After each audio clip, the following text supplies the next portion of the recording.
Oh, we're live. Hello, everyone.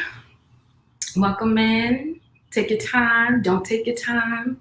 We're live. We're just going to wait a couple of minutes until everyone gets seated. Hopefully, you guys brought some snacks. If you brought snacks, I hope you brought some to share. Airdrop. We can do that.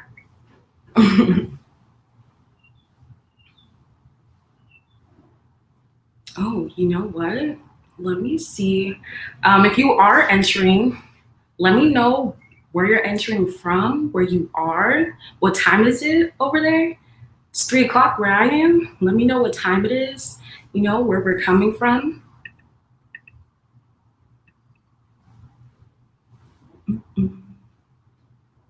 Mm-hmm.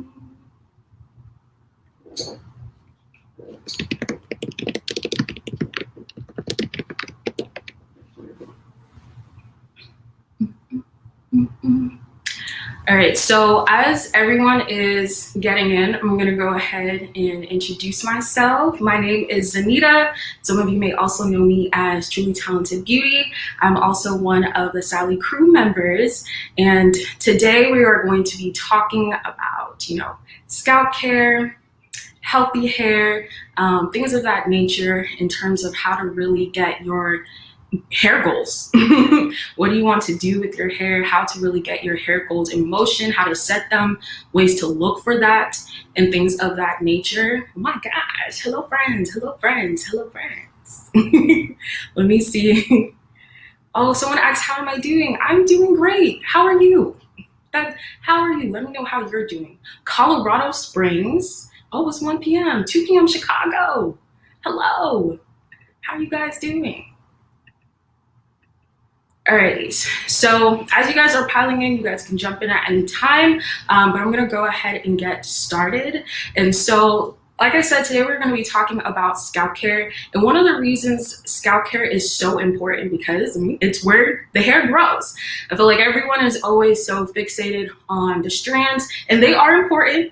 They have their time, but it's time for the scalp. Okay, that's who we're focusing on today. The scalp is the main attraction. Okay, and for me, for those of you who may be following on my personal channels, those of you who are just joining, for me, this year was actually a learning curve for myself to really learn about my hair. I've been a stylist more so I know how to style my hair. I know how to do cute hairstyles, but I definitely think understanding what your hair needs, what is necessary for your hair, what is necessary for your scalp, things of that nature, your goals. That was something that I was actually asked this year that I never asked myself. Surprisingly enough, I've been natural my entire life, but I didn't actually end up knowing anything about my own hair until I had a little freak accident, and there's stories on that on Sally's page as well as my own page. But it wasn't until I actually was face to face with my curls where I had to sit there and go, okay, what do I do with these? But this year I was actually asked, what is my goal? What is my hair goal? What is my regimen goal? And I think a lot of us, we don't ask ourselves that. So it's like, for me, I wanted my lifestyle to be easy. What is my hair lifestyle? Do I want it to be easy? Do I want it to be a little difficult? Do I want hair growth? Do I want something that's easy to maintain, low manipulation, things of that nature? What lifestyle do you want in terms of your hair? And sometimes when you ask yourself that, you'll realize, length may not fit into a low maintenance lifestyle, or maybe it will. That's where you go and you ask yourself what styles you want to do and things of that nature. But I had to ask myself what lifestyle I wanted. And I wanted a quick lifestyle. I was not trying to spend 6 hours in the shower. I was not trying to have wash day take a day.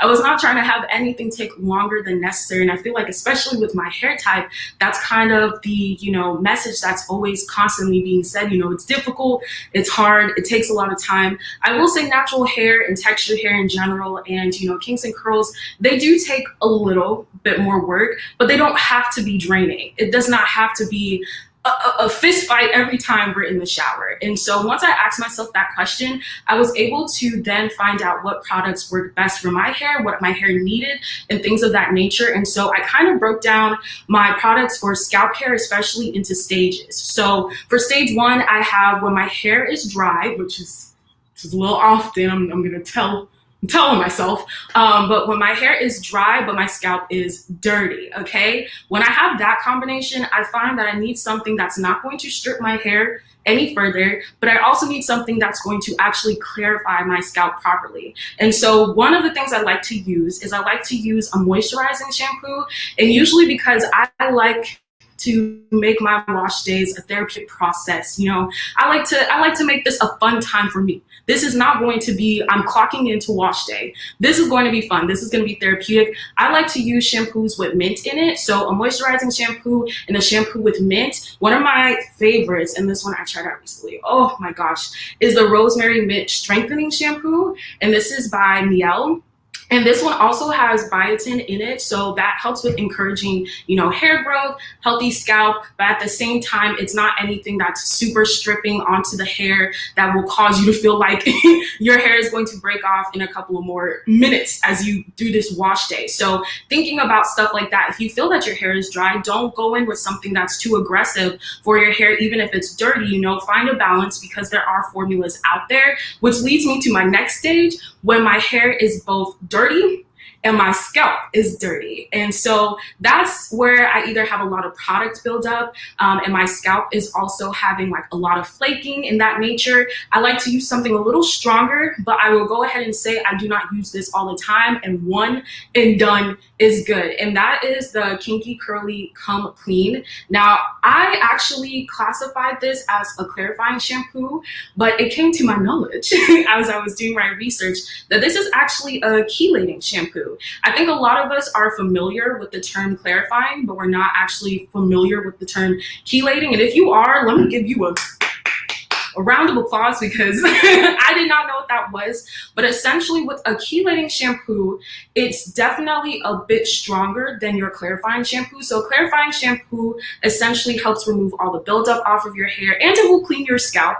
It's definitely not something that's fixated on moisture. Maybe you can find a formula like that, but it's not really something for that nature, which is why I usually use it when both my strands need a fresh clean and my scalp needs a fresh clean. But what a chelating shampoo does is that it actually has a certain cleaning agent that attaches to the minerals found in hard water, and it actually will grab them and snatch them off your hair.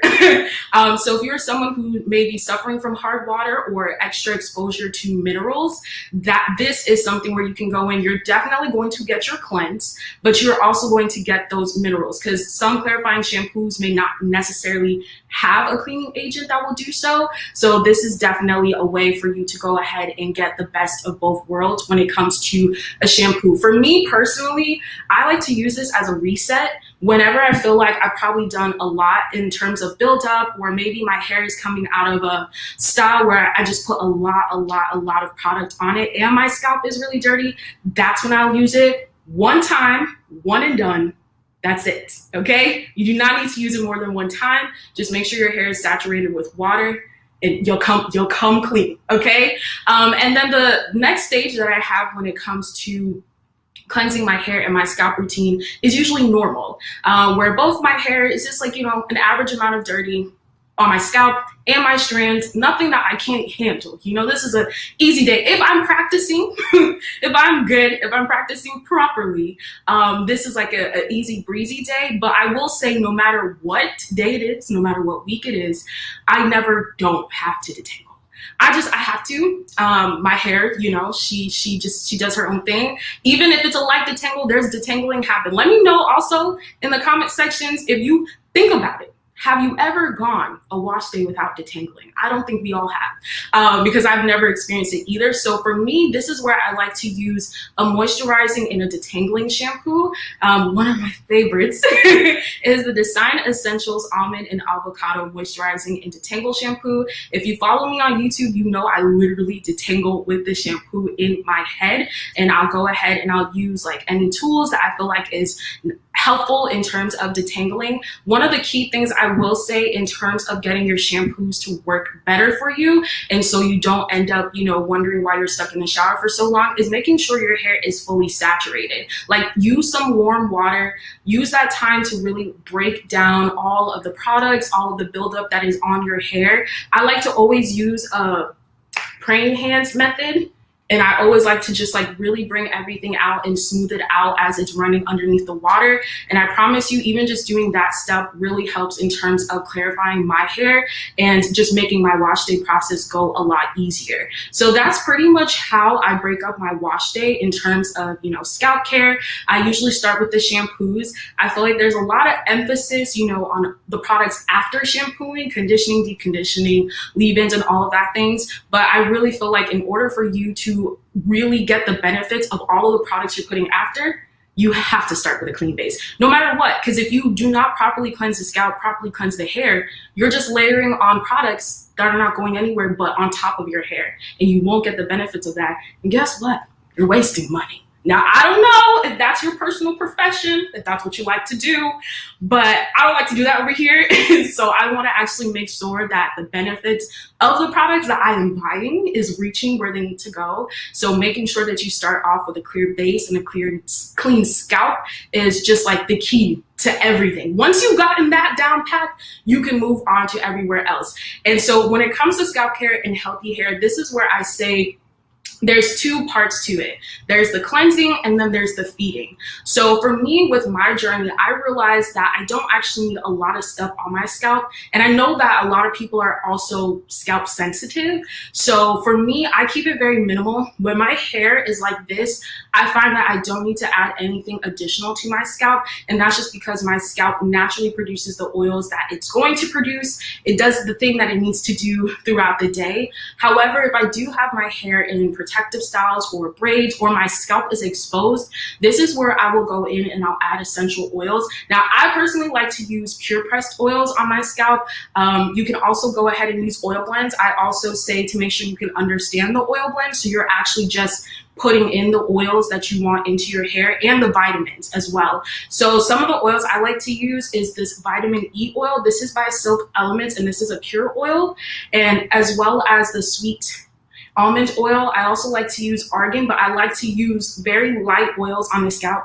And I love these because they have the little dropper. And so I can just go in, for those of you who've had braids, you know, you just go in with that and you just put it along the scalp, and it's just very easy. For me, I use oils as a protective barrier. So if my scalp is exposed, I think some people have this misconception that hair that tends to be of a different texture, a little bit coarser, does not get lice. Moisture prevents lice from living on your scalp. So for me, when my scalp is exposed, I'll go in and I'll add a little extra oil just to make sure that my scalp doesn't dry out, especially in the winter time, but also as a little protectant for the buggies, because I didn't invite them and they should not have a place to stay. And then for my friends who are not putting oil on their scalp, or either have really, really sensitive scalps, but you still want like some sort of vitamin benefits, you still want to make sure that you're feeding your scalp in a way that, you know, doesn't dry it out, or your scalp is itching, you might want to just have like a little something. This is where I go in and I like to use the Jamaican black castor oil water. Now I use this. If you know me and you've been following me, I use this. I'm pretty sure there's 3 bottles around my house.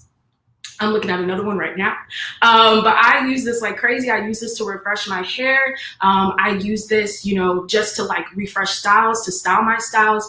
But I also will go ahead and just do a quick spritz on the scalp as well. Now this has vitamin E. It also has Jamaican black castor oil, and it also has vitamin C. Now, normally oil and water don't mix, but the cool thing about the As I Am formula is they actually have nanotechnology in it that allows you to get even distribution of the vitamins, the oils, and the water itself. So if you're not someone who's using the oils and you don't want anything heavy on the scalp, or you find your scalp is a little sensitive, obviously do what works best for you, but you could probably opt to using a water with at least some benefits. If you try to make your own, I can't guarantee you that the oils will mix, because like I said, water and oil don't mix. So using something that at least will distribute it to you on a even platform is definitely something that I recommend. So those are kind of like the 2 in 2 when it comes to feeding your hair, feeding your scalp. But I would definitely say the main thing is really ask yourself what you're going for, because then that will also tailor your regimen, how you actually want to get your healthy hair, how you want to get either long hair. And so things of that nature. So let me know in the comment section as well. I want you guys to answer, what is your goal? What is your hair goal? What are you striving for? And maybe if you already, know some things that you have been doing, what are some things that you've been doing in order for you to actually achieve that? So I can see, like, how can we help your routine? How can we make things, work a lot better for you? And things of that nature. So that's some of the stuff that I have on scalp care and healthy hair. I would love to hear from you guys if you have any questions or concerns about your hair and things that you have been trying to achieve. I think I saw in there someone had asked how long I've been doing DIY. I believe I saw that somewhere. And I've been doing DIY since I was 15. Oh, yeah. So I've been doing DIY since I was 15, because back in the day, they really did not have a lot of information when it came to textured hair, especially natural hair. That's just not how everyone was wearing the hair. So when I actually ended up having my little freak incident, my incident ended up being heat damage. I thought someone had discovered I had curls. Turns out it was heat damage, but nonetheless, my hair was in a looser format I had never seen before. I also got my first trim there. And so it definitely, I was in the shower and all of a sudden I was like, wow, what are these? What are these curls? And so I had to go in and I literally just started going. I actually, literally the first store I went to was Sally's, because they were one of the few places that had products for my natural hair care. And so I went there to kind of just get a grip, see what was on the shelf, and started playing around with products. And that's how I really got into DIY. I was kind of like forced into it, because at that time there wasn't anyone. My mom wasn't natural. No one around me was necessarily natural. And everyone was using the same thing. So I kind of had to play around, do my own thing with it, and see kind of like what worked, what didn't work. It's been like almost 9 years in the making, and I'm still to this day, learning new things about my hair and things of that nature. So it's been a process. It's definitely been a process. Is there any more questions? Ooh, fuller. Okay, so when it comes to fine hair, I would have to ask like what you define as fine hair, because for me, I have fine strands. I have a lot of them. There are some people where the hair itself, you may have thick strands, but you don't have as many of them, or you may have fine strands and also not as many of them. That's where I would consider in like the fine category. So not a lot of fullness in the hair is what I'm going to take what you mean. I will say for that instance, some of those things are honestly genetic. Like it may just be something where genetically that's how your hair grows. There are definitely ways to make your hair appear fuller, depending on your styling techniques and also your curl type. As for, trying to get your hair to be fuller, unless your scalp is maybe like deprived or it's not growing as it's supposed to, I would say maybe just feeding your hair with, pure oils or vitamins, I would say. But also remember that your hair is an extension of your body. And so sometimes how it's growing out, how fast it's growing, how much it's growing is also contingent on how you're eating and feeding your body as well. I feel like a lot of people forget that. So you also want to look internally, probably see even a dermatologist if that's something that you're like dead set on being able to figure out. But for some people, that's just genuinely how the hair grows. And I would look more so to styling techniques and how you would be able to kind of finesse how that is, because despite my hair looking like this, my strands are actually really fine. So when it's stretched out, it does not necessarily look as full, whereas, she's condensed like this. She looks a bit fuller.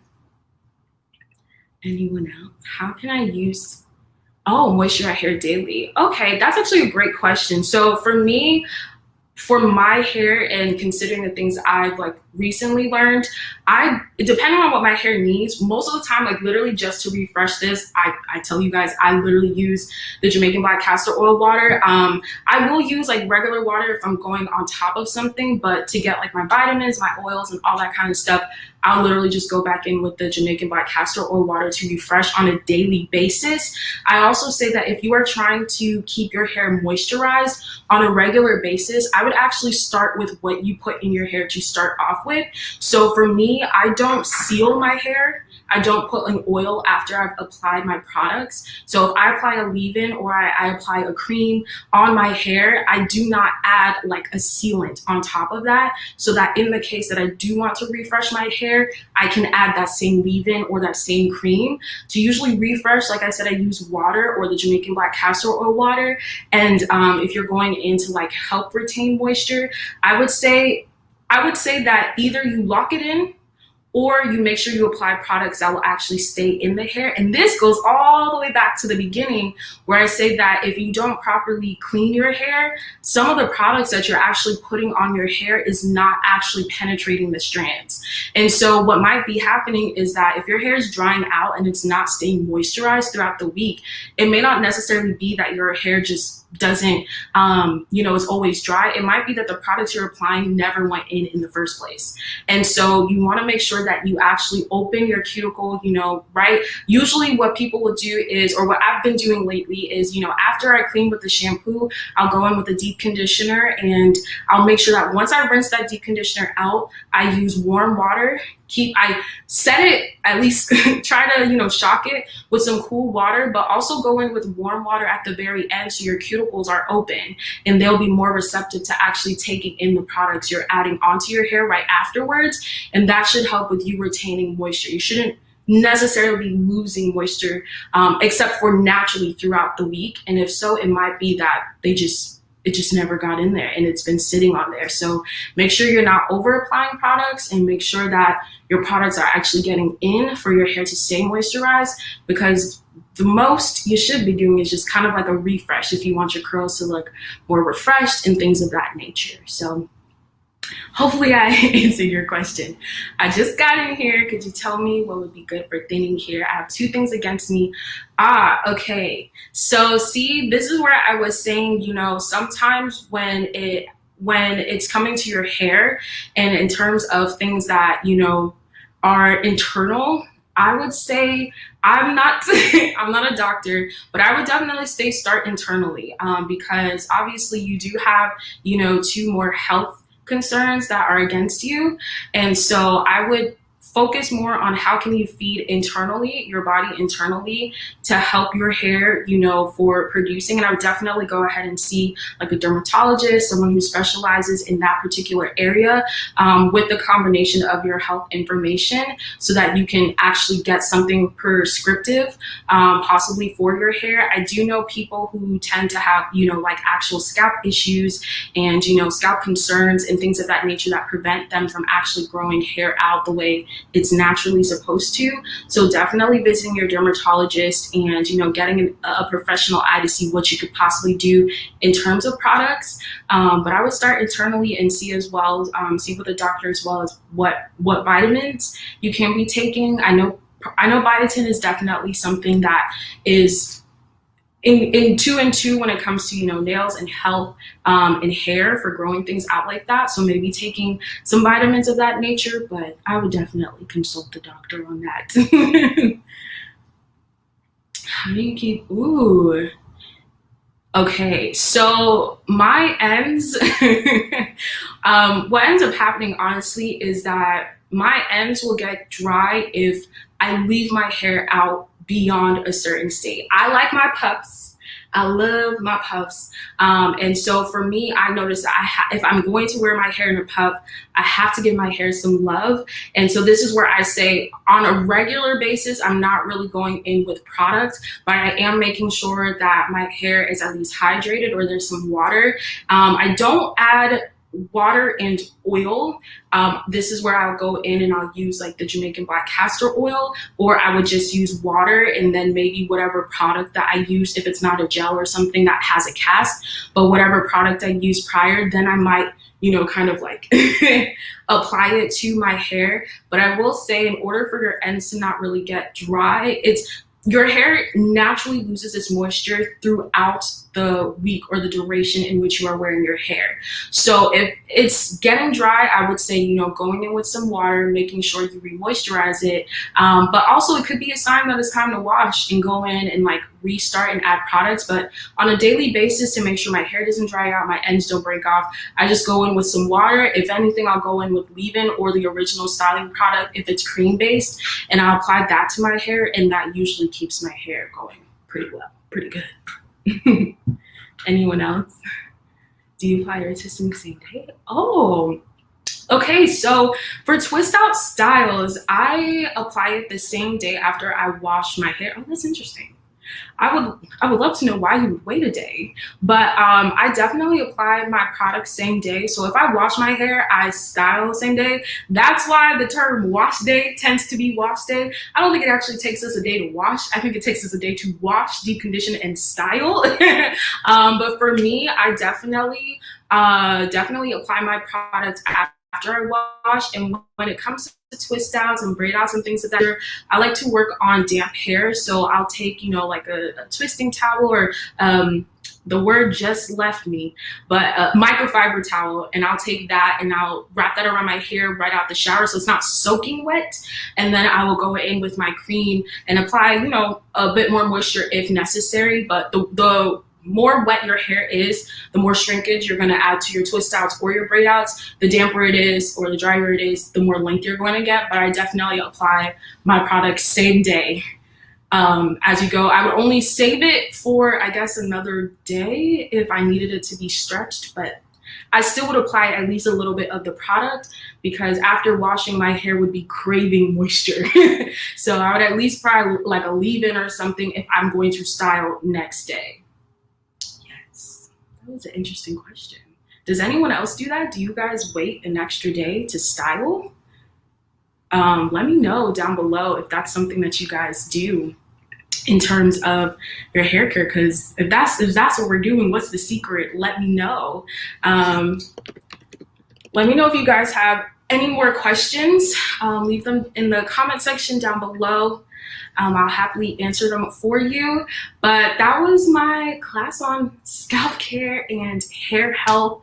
I really, really, really want to stress that you can check out more videos, more information on what I do, what Sally does, products to find and things of that nature at Sally Beauty. You can also go ahead and check your girl out at Truly Talented Beauty. That's on Instagram, YouTube, TikTok, wherever you get your dose of medicine. But definitely, check me out on other platforms so that you can kind of see other routines that I have in terms of styling and how to maneuver with things of that nature. But if you guys have any additional questions, we're on a roll. Let me know, and I'll happily address them. But I thank you guys so much for joining my class. If you want to see more live classes, make sure you check out DIY University. If you want to see more content, you can go ahead and check out DIY University as well as Sally Beauty on their social pages. You can also find other things that I like to do, other favorite products of mine as well. So definitely go ahead and check out Sally's channels as well. And thank you guys so much for chatting with me. I didn't notice that anyone brought any snacks. And if you did and you didn't tell me, I'll remember this. I will. But yeah, so thank you guys so much for tuning in. I will see you guys in my channels, my socials, and things of that nature, and all over Sally Beauty. So thank you guys so much for joining my live. Is there any last words before I go? Aw. Oh, same day. Oh, thank you for joining. I see all you guys. Thank you, Asia girl. Thank you so much. Aw. Thank you. Thank you. No, thank you guys for coming. Thank you guys for joining in. Oh, love your hair. Thank you. Thank you so much. You guys are so sweet. All right, you guys. Thank you guys so much for all the love. It was a pleasure having you guys here, and I will see you all later. Bye, guys.